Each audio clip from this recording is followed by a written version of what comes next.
Well, thank you for joining the Grim and Bloody Theater. It's a pleasure having you here again. Welcome to the show, and give you some quick news, and then we'll introduce our host and our special guest of the evening. The Death Parade Film Festival is happening Saturday, December 4th on eventive.org. We will be screening a number of features and a whole slew of short films for your enjoyment. And the first 10 films will be announced tomorrow. We're working on the announcement now, and it should be out tomorrow evening. So exciting things. Glad to be back in the swing, even if it's in a virtual space, which is not such a bad thing right now because we still get to curate submissions and put it all together and have you enjoy some quality indie films. So without further ado, let me go ahead and introduce my guest. As always, Joe Flynn, Create TV. How you doing, Joe? Doing great. Kevin Nicholson, writer of Horror Newsnet. Hi, yo. Quite the popular one. Thank you for wrangling all of our guests, and we have a packed schedule. And much credit to you and all your hard work. Thank you very much for putting this all together. Joel, did I give you rope burns or something? What's that? Joel, did I give you rope burns in trying to get you on this show? Well, probably. You just can't see it in the camera. It twisted my arm. Yeah. Okay. Al Omega, things I can't say. back from New Jersey. Well, most of them. I'm sure he doesn't have pants, but we only see the top up, so we're good. Pants are optional here. Well, I wasn't the one going to make the joke about rug burns on your knees, but hey. I do what I do to get by. And without further ado, we have Joel D. Wynkoop. Thank you for coming on, Joel. And I know you're on the East Coast and it is past midnight. Much appreciate you spending some time with us tonight to talk about your new film, which you were deeply a part of, HorrorTales.666 Part 2, that came out this year, available on the Sleaze box. And this film definitely is the, I don't want to call it, you guys can give it a name, but I saw a little bit on the trailer and other reviews. It's definitely in the adult horror category. If you're not familiar with this genre, maybe we can talk on it a little bit here because it's something that I haven't seen too much of, to be honest. The stuff looks bloody and gory and looks like a good time. And Kevin can ask some questions here to get going. But Joel, did you want to go ahead and just introduce yourself and your involvement with Horror Tales 666 Part 2 and how it all came together for you? Well, it's not really just Horror Tales. I mean, I started back in the 80s with a movie called Twisted Illusions, which led to Truth to Dare, which did the next movie, which led up to like over 100 movies. And Phil just called me. Phil Herman and I have been working together since the late 90s, I think. He's putting me in his movies and I was putting him in my movies, and we got closer and closer, became such great friends, but had never met each other. And then all of us, we've been talking off and on about different movies, and he was in the Craigline incident. And shortly after the Craigline incident either came out or was being done, that he said, "Hey man, I want to do a sequel to Horror Tales that we did." Then I said, the one we did way back in 97 or 99, whatever it was. And he goes, "Yeah, I want you to do The Burglar again." And I go, "Okay, that'd be cool." And that's when he sent me the script, and all the stories were done by these other filmmakers like Sherlock and Fabani and Dirk Brosh. And so their stories are all done, ready to go. So, he just sent me the script, and then I kind of looked the script over, and, their stories are all done. So nothing's getting changed. Their stories are done. So it was just basically what it was going to be is the wraparound and Phil's story, which is called My World. And I remember telling Phil, I'm not really sure if I'm understanding this correctly, how this end part goes, because the shorts are all done. So, but then I said, I think he had spoke to Chris Woods, who was going to distribute. And Chris had said, well, I can't get to this till like October or November, I believe, or the first of the year. And Phil was like, I don't want to wait until next year to get this out. I want it out now. And I said, geez, man, you've been sending me all the footage. I've been looking at it. I could probably cut this together myself. And he said, oh, cool. And then we didn't talk anything more about it. And the next thing I know, the next day he called me and he goes, I told Chris that you're going to do it. And I go, wait, I didn't say I was going to do it. I just said I could do it. And so by this time he's like, well, you got to do it now. And I go, okay. So I stopped working on the Craigline incident part 2, and I picked up and took all the footage in for HorrorTales.666 part 2, and just started cutting it together. I got the original, the short stories from all the filmmakers, movie makers. That was the easy part. Those are all done. Right. Then I had to create the wraparound, like that was in the first one that Mike Hoffman had written, and that I acted in, but it was up to me this time. So I said, well, if I'm going to do it, I kind of want to do it how I would like to see it done, not by anybody else's standards, but how I would like to do it. Right. And then, of course, I got Phil's stuff, and I told him when I read, I go, I'm not really sure how, I can't see this piecing together in my head.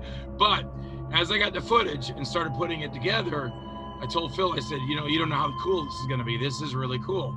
And I separated, the wraparound goes with all the stories, but the Phil's story, my world, I said, I don't want people to get too confused why we're going from telling stories and the wraparound guy, and then all of a sudden we're in a behind the scenes story. So I said, let me put at the beginning of it in the real world. And Phil had sent me a clip of him taking the DVD and putting it in, and it says Horror Tales. And I said, that's a real cool way to shift, into something else. You're basically telling people, okay, we're done at the movie. Now you're going to see this little excerpted part of how the movie was made or how it's put together. And that's when I told him. I said, at first, I wasn't getting it, man. I don't know if I could do this because I didn't see it coming together.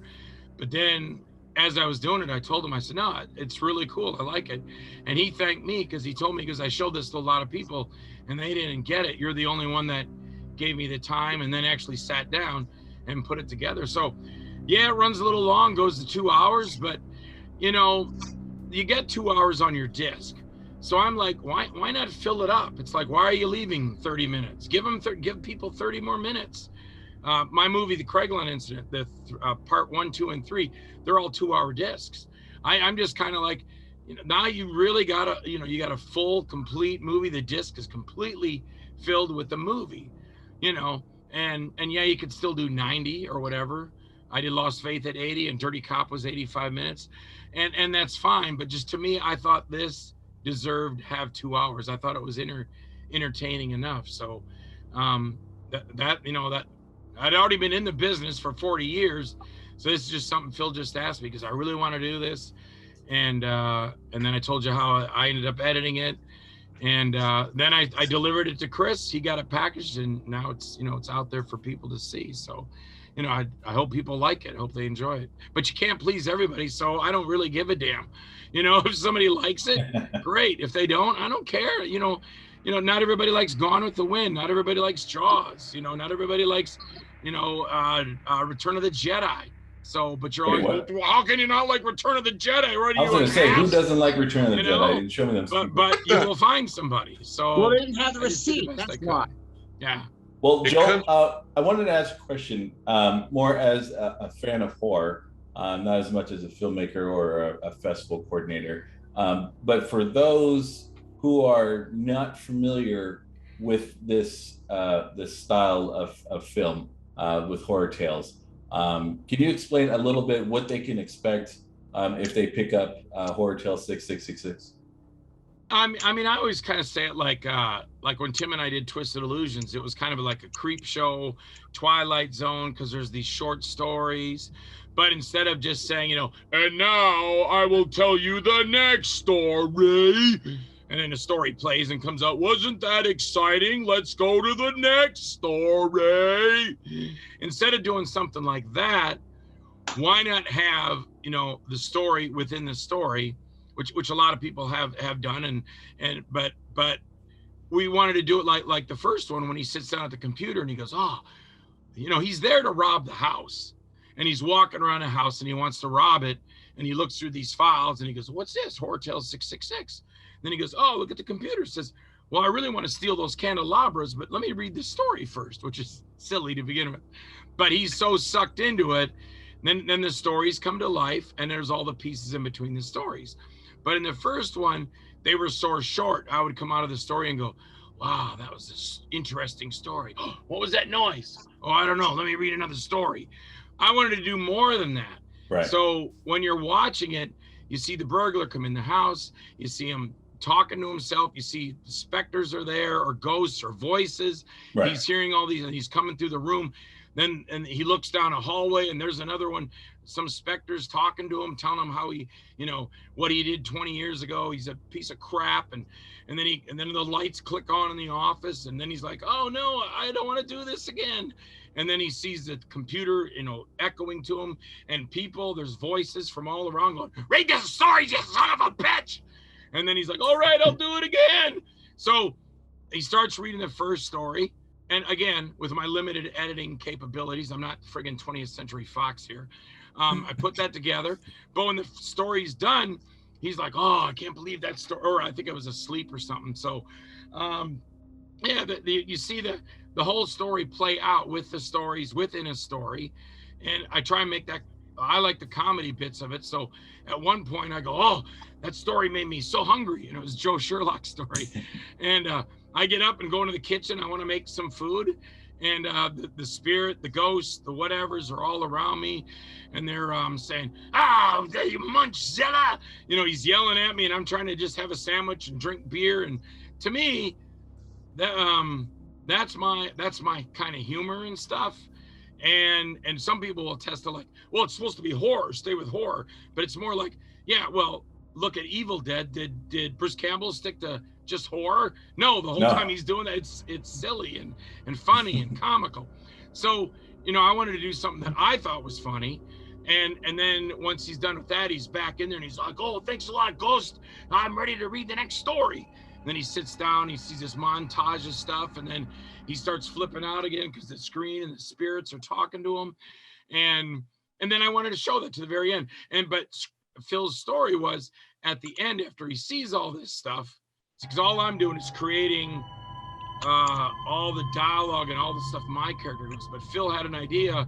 When he's looking at it, he leaves the house, but when he's outside, he's left the house, and this is how I shot it. The camera comes in on my eyes outside in the world, but when you pull back, I'm back in the office, and I go, no, I can't stand this. And then he's got to read the stories again, and it's always Jaysen Buterin's his character is the one that's telling my character to keep reading these stories. So I don't know. I hope everybody likes it. I mean, Well, it goes back to, the anthology horror film goes back to 1945 and Dead of Night, the British film. It goes back to the EC horror comics of the 50s in a way. And Amicus Films was doing it in the 60s and 70s. We saw a lot of stuff where Peter Cushing shows up in a segment, Christopher Lee shows up in a segment. And the biggest thing that is the lure for a lot of people in these anthology stories is the wraparound. What links the story together? This house with a reputation for evil, or the crypt keeper in Tales from the Crypt. And in this case, it's the voice of Jaysen Buterin. Well, it's not really. He's in the wraparound. I think he's a lot of fun, especially in that sequence where you're talking about in the kitchen. You're wanting to go for a sandwich and the beer, and he's like, "All right, eat your sandwich and you eat your beer, but hurry up! I want you to go back." And then when you're not hurrying, he's like, "You fat! What are you?" It's almost like he's reacting to the frustration of the puppet character that he's got to work with in you, and it's a lot of fun. Now, your character is kind of not the brightest in the bunch. You kind of catch that in the opening sequence when he's trying to hide behind a postbox. That's my humor.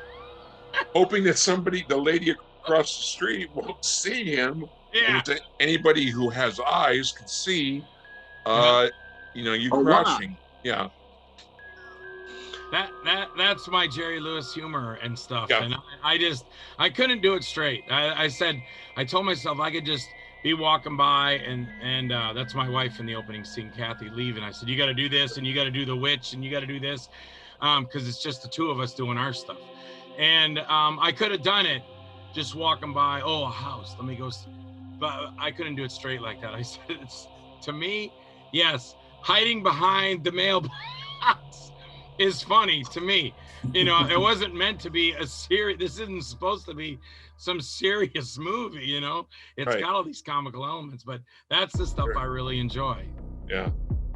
For me, I'm watching the intro, and it talks about Julie Strain, who of course I adored as well, and Very nicely done. And I think you and I are maybe about the same age. And so I remember Heavy Metal when that came out. And so knowing that, I'm sort of waiting, how does that show up in this film? So I'm sort of like waiting for the end for you to finally get out of the house and shake your head, long locks come down with one blonde lock, and you could be the next Tarna or something. I was ready for that. That would have been funny too. But we didn't go there. Yeah, But I guess I didn't think that far into it. Yeah, I was like, okay, I just got to wind this thing up and get back to my movie. I was like, I got to get back to the Craiglawn incident. I just stopped doing this because I was out doing a lot of shoots over at my mom and dad's house, which is our house now. But I shot a lot of scenes there and I shot a lot of scenes there.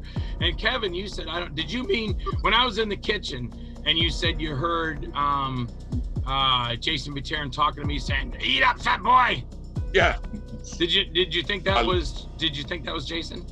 I thought that that was. Did I get it wrong? I hear no. It's interesting to hear your perspective on that, because I said for the longest time, are people gonna think that's Jaysen, like his disembodied voice taunting me, or is it another ghost? See, there's Jaysen. Okay. Jaysen is locked into the computer. Then there's Kathy, my wife, playing the witch that pops in and out, and she pops up in computer screens.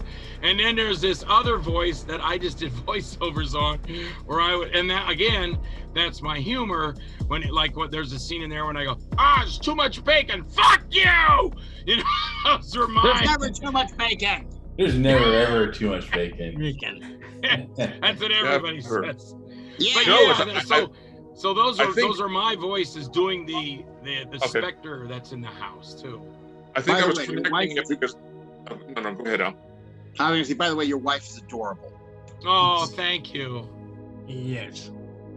I was connecting because I believe Jaysen is credited at the end as the voice.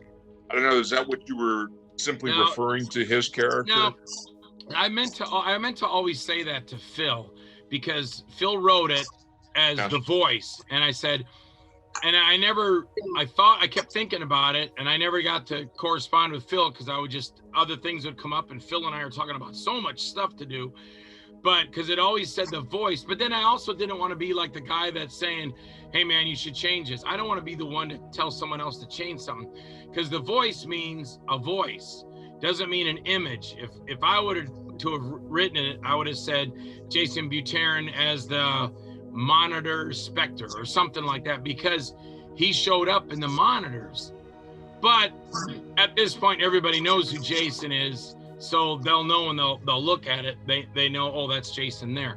But on your part, if they think that's him in the kitchen and the other voices, that's fine too. Either way, it all works. So, well, we're gonna have Jaysen on, I think, next week, and so it's gonna be. I'll have to ask him about his participation in True. He really is twisted in this. It's a lot of. He has a lot of fun. Right. As the demon specter, or whichever. It looked a little like he almost had a little, without the makeup, a little like a Svengoolie type, and it was very appropriate for the material. He was a lot of fun to edit, and as I was editing it, I go, I don't feel right just putting Jaysen in there where he goes, oh, welcome back. I didn't think that was enough. And then it would go to me, and then it was me coming to the office, and then it was him on the monitor, and he would just say something, and then I would repeat, and then we were in the story. I go, that's not doing him right. Jason's doing this stuff. He's a cool guy, and he deserves more than just, and this is nothing Phil wrote. This is my editing. When Jaysen would go like, for instance, if he would say, no, we're not ready yet. It ended once. That was it in the script. But I said, Jaysen deserves more than that. So that's why you say, no. And then I started messing with the stuff I can do with the editing. What's that? The best is yet to come. Yeah, and that was all written by Phil. That's a good point, Joe. When he goes, the best is yet to come. And that was great, but I said, Jaysen deserves more. So that's where I'm going to duplicate and go, the best is yet to come. The best is yet to come. The best is yet to come. And then I started messing with the colors, with the limited editing I could do, but I thought it looked cool. And it added more to what he was able to do on screen. And I hope he's like, man, I really appreciate that, because Joel just got me more screen time and, funked it out with the colors. And so I hope he's happy with that. I don't think I've ever talked to Jaysen like, hey, how did you like it, or anything like that. We've talked a little bit on Facebook, just like, hey, buddy, how's it going? And I've told him over and over, I go, it's a pleasure editing you. You're awesome. It was a lot of fun, and putting it together. A lot of hours, too. I worked really hard on that. It was a lot of hours. I work every time when I do edit, I work overnight. I might start like 2 in the afternoon, and I'll go till 3 the next day. And so when I'm done, I'm like, oh man, I'm beat. So I hope he enjoys that. I think next time I view HorrorTales.666 Part 2, I'm going to be playing Frank Sinatra in the background. The best is yet to come. Come on, is that that'll be like totally appropriate. You could tell Phil that he's now connected with Frank Sinatra, okay, in a sense. I haven't seen this film yet. I'll admit I haven't seen this film yet. Everyone else has, and now I'm gonna have to go back and watch it. I definitely have to watch this because it looks like it's gonna be something in my wheelhouse and enjoy. And looking at the trailer, I pulled parallels from, if you're familiar with the VHS franchise, how they used a wraparound with the burglars going in the house. After every tale, the house got a little bit more demented. Sometimes guys would go missing. So between the trailer and what you've explained, it definitely seems like something that I'd be interested as a fan. Like, oh yeah, I know the VHS franchise. This is right up there. Yeah, and in the VHS franchise, it had that same kind of extreme, that bloody, gory, just out there. Like, we're doing what we want to do. We're going to put it all together with this interconnected story. So yeah, I think it's definitely, it has some appeal to the audience who like to watch, not random stories, but stories that are made, like, here, run with it. You do what you want. And then I'll be on the back and I'm going to put it all together. We're going to put a nice bow on it. So it definitely seems like something I'd be interested as a fan of anthology series, and as a fan of, hey, I've never experienced this kind of horror before, and I'm all for it. So, congratulations on putting this out there. Definitely worth the watch for any fan of horror or gore or hell, anything just good. No, thanks. So I think it's got a format, because it's kind of got the sex part of it. It's got the horror part of it. It's got the splatter part of it, and it's got comedy. So a long time ago, I used to be like, I didn't want any comedy. I just wanted to be, straight. And some of the movies are like that. Like sometimes my wife will fall asleep on me at night, and I don't want to watch a comedy. I want to watch a horror, or I've been watching the Titans lately, because the 3rd season started, and I've been watching the Titans. So I want that action, but they still have that humor. And the same way with Horror Tales, yeah, it's horror, but pretty much that wraparound with me talking to, whether it's Jaysen or talking to the spirit or Kathy, that's the element that I kind of like, is the comedy part of it. But of course, the comedy and the horror can go hand in hand, like I said with Evil Dead. So hopefully everybody likes it. I want people to like it. All I want to do is entertain you for 2 hours. If you can laugh and gross me out at the same time, I think that's a win. What's not to like when you have a film with Kris Kringle in it? With That's Santa right. Claus. Yeah. You know, Yeah, there you go. that was, I think, of all the stories, I think that one was the most disturbing and delightfully twisted. A sleigh ride. Yeah. Mhm. That was, yeah. Anthony, you will particularly enjoy that one. There is some gross out moments there. Awesome. You know, too. Sign me up. And those elves are really cool. Yeah. It's kind of a sweet story. It starts out, but then because of what he sees, what happens kind of pisses him off. And that's when it gets graphic and violent, but it's a fun story, you know, and I enjoyed that one. You know, I like them all, but I really, that's Derek Brosh and Justin Bauer, and really enjoyed that. So it was a lot of fun. And again, horror and comedy side by side. Yes, indeed. Seriously, that whole directing crew, there's like 5 of you, directors on this film. And then, there's like the cast that's ever growing. Yeah. If there is a part 3 or 33, I don't know. We'll just make it up as we go along. But I really enjoyed it. It does have those moments where you're going like, okay, where are you taking us? Where, because there's like the one that really got to me, which was an interesting one, was the gentleman on his last day, the astronaut, and you're just going like, what is going on? Yeah. It's like, whoa, I didn't see that coming. Yeah. That's neat. We just watched something the other night. I think it was it was Malvin. What is it? Malvin. Malvin? Yes. Maleficent? Malvin. The James Wan new film. Yeah, right. That's a horror we don't want to get into. Well, no, to me, we enjoyed it. A lot of people were bitching about it, but my wife and I were like, I think what they thought it was going to be a ghost story. It's got nothing to do with ghosts. It's more of the beast within. Yeah. Because the thing was inside of him, and I think people just wanted a ghost story, which is great, but you cut out so it totally threw me off. Because my wife's the one that said it. She goes, it's a twin inside of her. And I was like, nah. I said, it's a ghost. And then when it came out like that, and yeah, I'm giving it away. Sorry. Oh, Malignant. They shouldn't listen. Malignant. Yeah. See, I was spelling it wrong.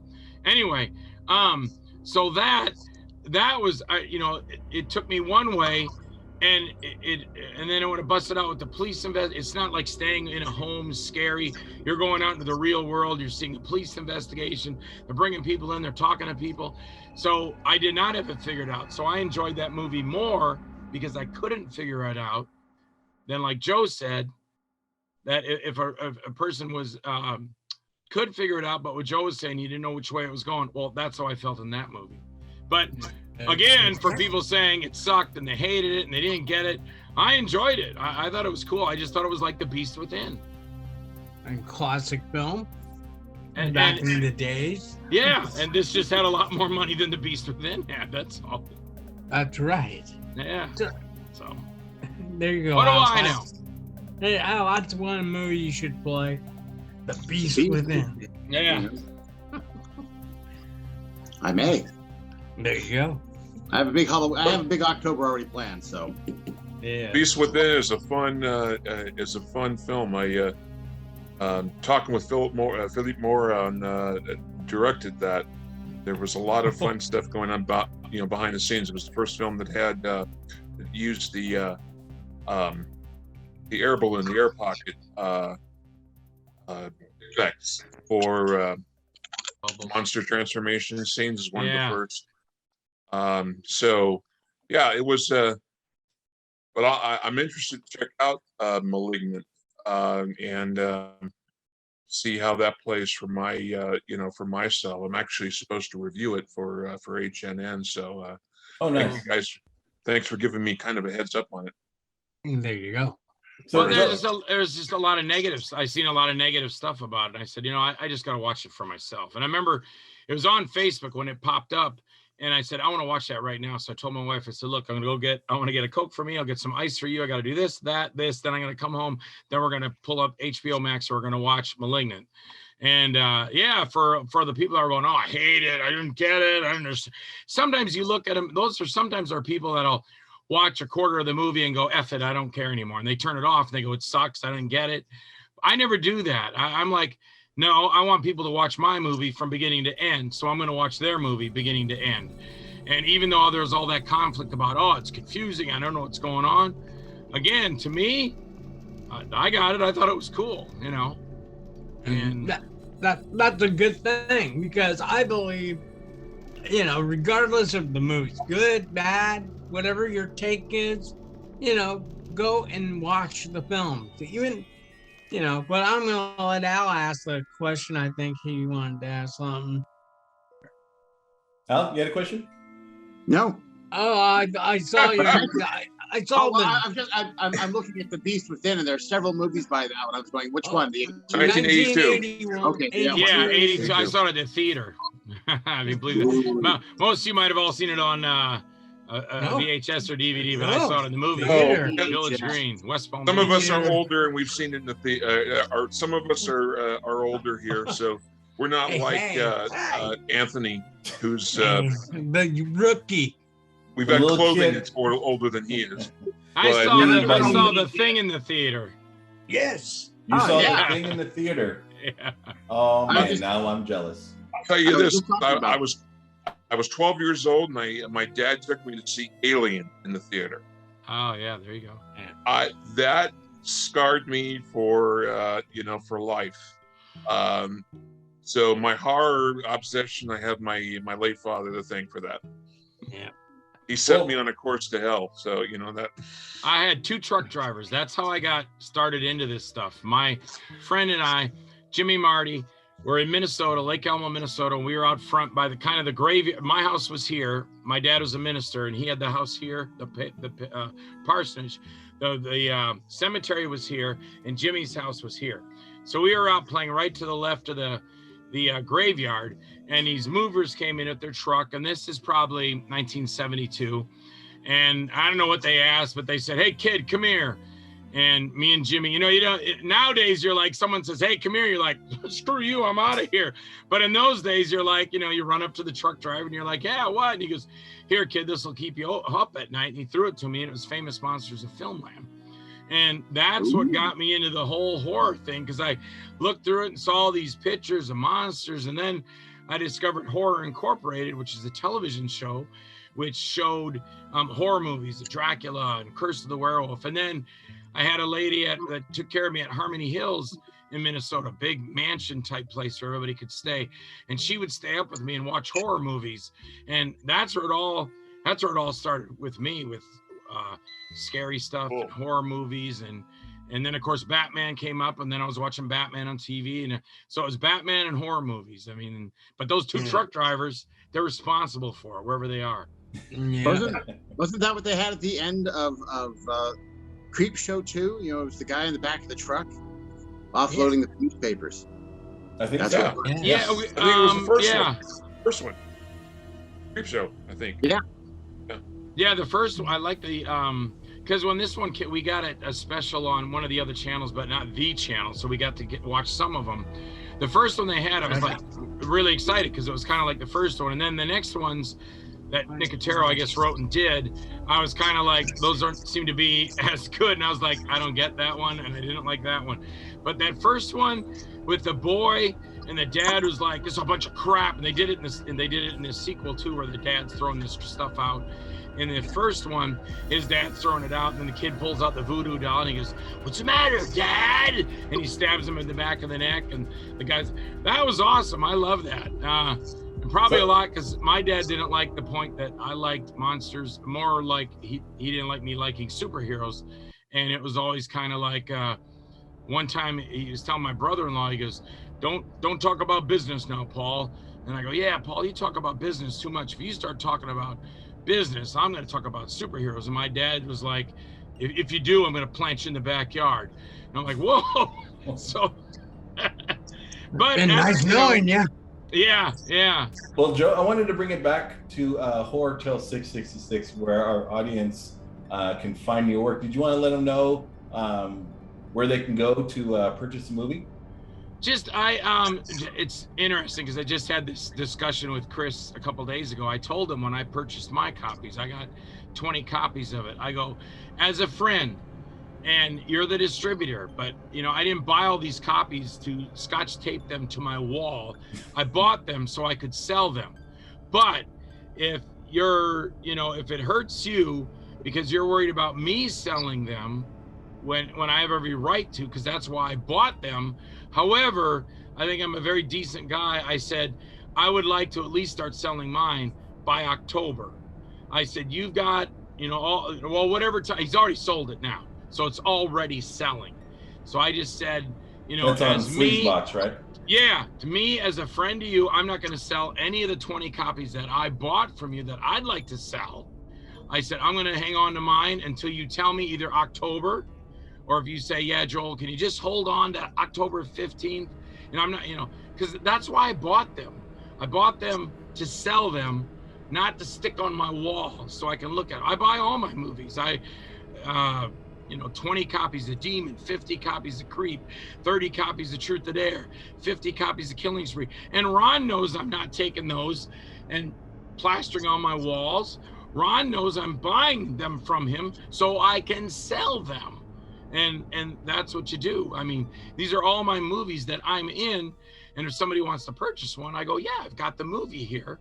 And that's why you do it, not to stick on your wall and go, oh, yeah. I'll watch that one tonight, and I'll watch the same thing, but I got a second DVD. I'll watch that's why you do it. So as of right now, yeah, go to the Sleazebox and get it from Chris Woods at the Sleazebox. And then once Chris and I talk, and Chris comes back from whatever the con he's doing, and he says, yeah, Joel, can you just wait till October 15th? Then I will tell people, hey, I got it too. But right now, I'm just letting Chris sell it through the Sleazebox as a friend, as a friend. I could take them and sell them if I want, right? But I want to be a friend to him and say, yeah, you sell them. Let me know when you're comfortable, because I would like to let people know too. Hey, I got them too. I've got every movie I've been in. I have. So a lot of times I see, well, what movies are you in, or where can I get your movies? And I think, God, I guess not every actor buys his movies, but I've got them all. I got 20 copies of Rough Cut, 50 copies of Creep, 7 copies of Screaming for Sanity, 300 copies of the Craigline Incident, whatever. I've got all the movies that I'm in, Hey, little guy. Say hello to him. I guess we have a second guest star. Yes, he can. He's like, I'm getting on this thing, you like it or not. Well, I wanted to thank you very much, Joel, for coming on today. And thank you, guys. Thank you. Giving us all the behind-the-scenes information regarding Horror Tales 666 Part 2. Looks like a fun as hell movie. I can't wait to watch it, both to kind of, get your take on it and watch it in watching a fresh lens, maybe a unique perspective versus other fans, as well as our next guest. So it's going to be a pleasure sitting back and watching this. And if fans are interested in finding out where you are, do you have a website or address they can go to? I've got my website. It's www.joeldwynkoop.com, but I rarely use it. Nobody really contacts me through there.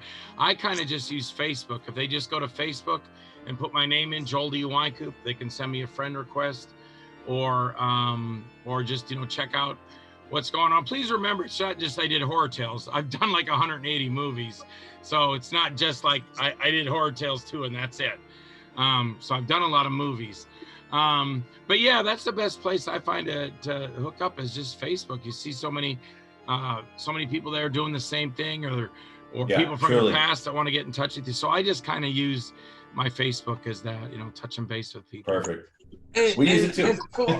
Of course, before we go, I personally got to thank Joel for every year that I've known Joel on Facebook. Every year when our birthdays come around, he'll send me a birthday post. That's Oh, absolutely right. I do that And so- every day. Yeah. It's the first thing when I get out of bed. I usually go and get some orange juice or something, and I'll come back in the office and I pull up my birthdays for the day. The most I've ever done in a day were 32. it's hard. I was like, wow, 32 birthdays. But all these people have their birthdays, and I go one by one.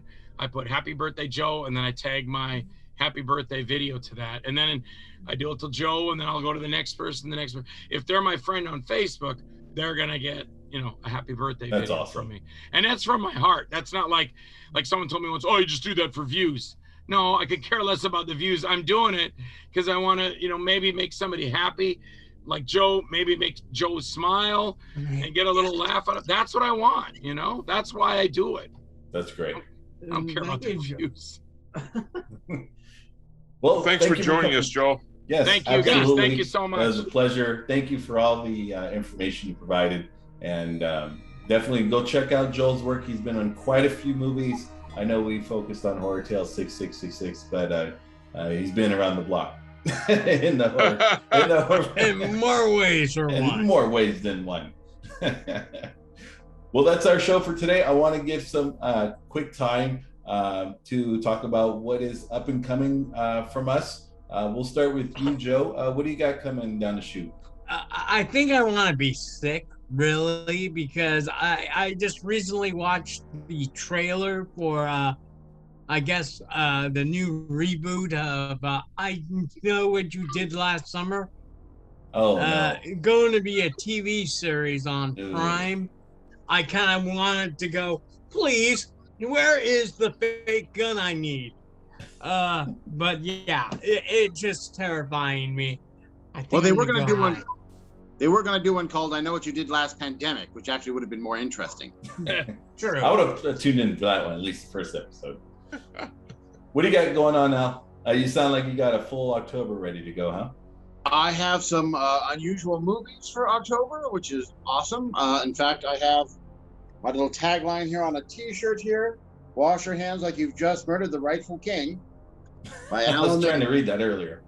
Yes, that's what it says. Of course, it's probably reversed here in this, but so I'm looking at having a good Halloween time. I'm even going to have a special guest host and so forth. So it'll be Halloween itself will be lots of fun. Although it probably won't have as much nudity and gore as tonight's movie did. Although I want to say the one lady had liked watching her part a lot. So guess which one that was. So that's what I'm Kevin, up. what do you got? Well, cooking, let's see. Kevin? I know you're busy. I got reviews. I've got Malignant coming up for H&N. I have 3 that I just submitted to them, and hopefully they'll be published in the next couple of days if they're not already. Malignant and Risen are the next features for them, and I'm still have coming to me the Scary Monsters with my review on the classic ghost story, The Uninvited. And I'm always doing some things. I'm still working on interviews that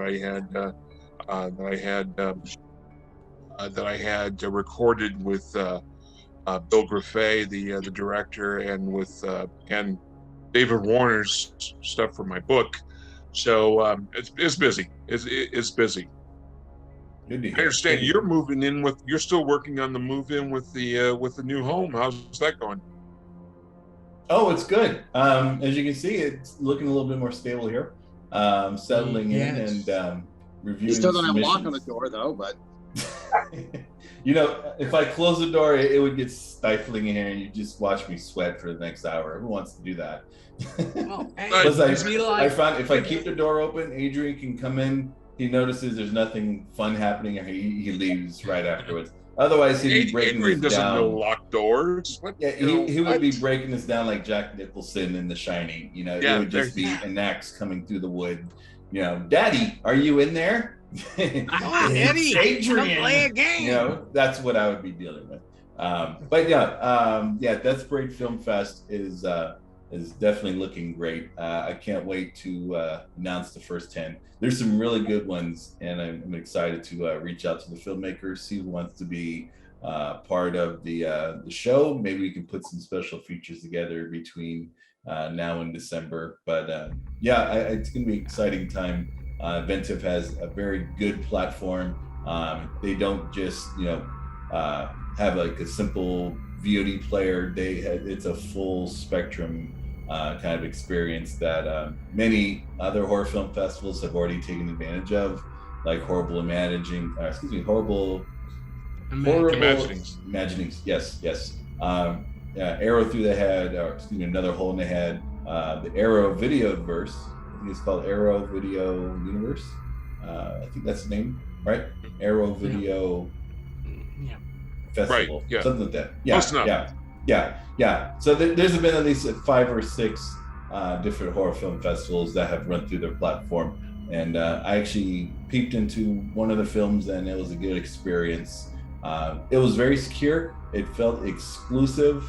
That was the key point for me as far as a festival owner. I wanted to make sure that any submission that goes through there, it's not going to be something that's being broadcast to millions of YouTubers that you can just click the link, it's there. It feels like a ticket experience. Although I could probably a little tease, while most film festivals will charge you per like film block, like $20 you can watch these 6 films, $20 you can watch this feature. Mine is going to be geared towards, you pay one upfront fee, you can enjoy all of it. So it would be just like the actual, the physical experience where you pay a ticket and you go inside a theater. That's how I've enjoyed film festivals out here in California.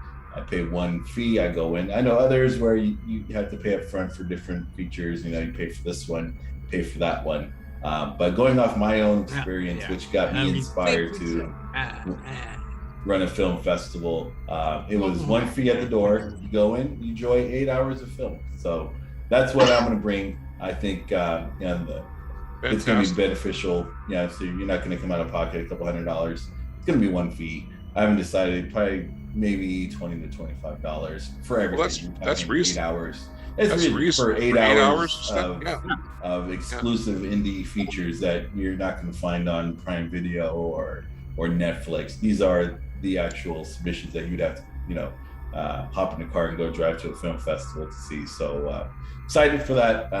It's been a lot of fun, and definitely stay tuned. By the way, shout out for Dave Rita. Once again, As Good as Dead is really having a staying power. Good. It's now been added to Screamfest LA. Yes, it is. Hey. At Screamfest LA. So he's going to be once again standing in front of the Chinese theater. October 15th. Spielberg. I think it's October 15th. Yeah. So cool. Congrats. Couldn't happen to a better person. Right. And Joel, I wanted to go and pass you the baton. Let us know what you're working on next. What do you got cooking up, Joel? I'm right in the middle of, I'm just about finishing up the Craigline Incident, Part 3, Annihilation. And then Phil and I are working on HorrorTales.666, Part 3 and Part 4, and then we'll probably end it. And then and then Phil and I have been working on something called the Owen Brothers, and we're still doing that. I just told Phil I want to finish the Craigline Incident before I start anything else, because I stopped Part 2 to do Horror Tales.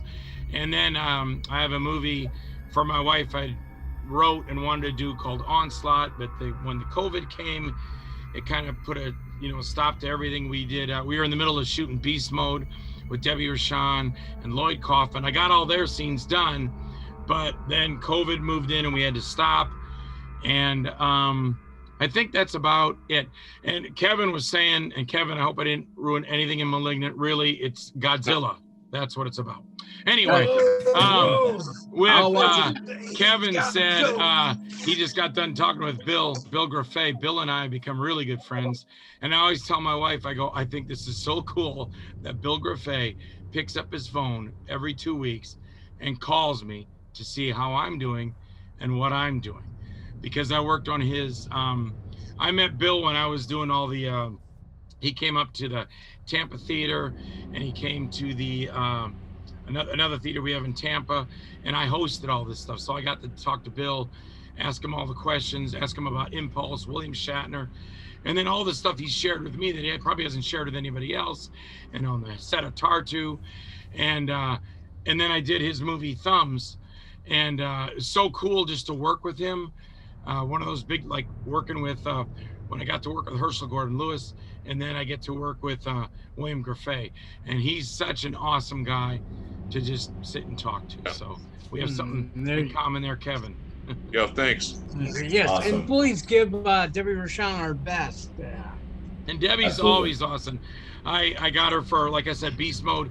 Then I said, do you want to do something in Craigline Incident? And then I called her for Horror Tales. And I think I got her a pretty good price, made sure she got paid and taken care of.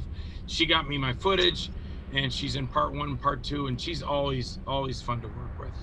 Excellent. Yay. Well, thank you for joining us, Joel. Kevin, Thank you, thank Joe. you guys. Thank you, Joel. Thanks, Joe. Good seeing you, Joe, live, not just on Yes, Facebook. great Getting to see you. True. Yeah, good, man. No, it was like because when Kevin told us, oh hey, we got Joe Wynkoop, and I go, I know Joel. You know, it's gonna Joe be just great. wants to tell you the next time you wish him a happy birthday, slip a 20 into the mail. All right, you know. That's what everybody wants. I can't afford it. Yeah. Hey, one thing I do, it may not be a whole lot because there's a lot of independent filmmakers that don't pay their actors, which is, I've done that before too. Tim and I have done it, but Tim and I always try to pay everybody. So that's one thing I do. If you're giving me your time, I want to be paid as an actor, so I want my actors to be paid, and that's one thing I try and do. I put you in the movie, I'm going to pay you for it. Excellent. Might not be a lot, you know, but I'll do it. Well, that's our Well, show, there you go. everybody. Thank you, you Joel. for tuning in, and we'll see you next episode. Take care, guys. Thank Bye, you. guys. Have a great night. Ah.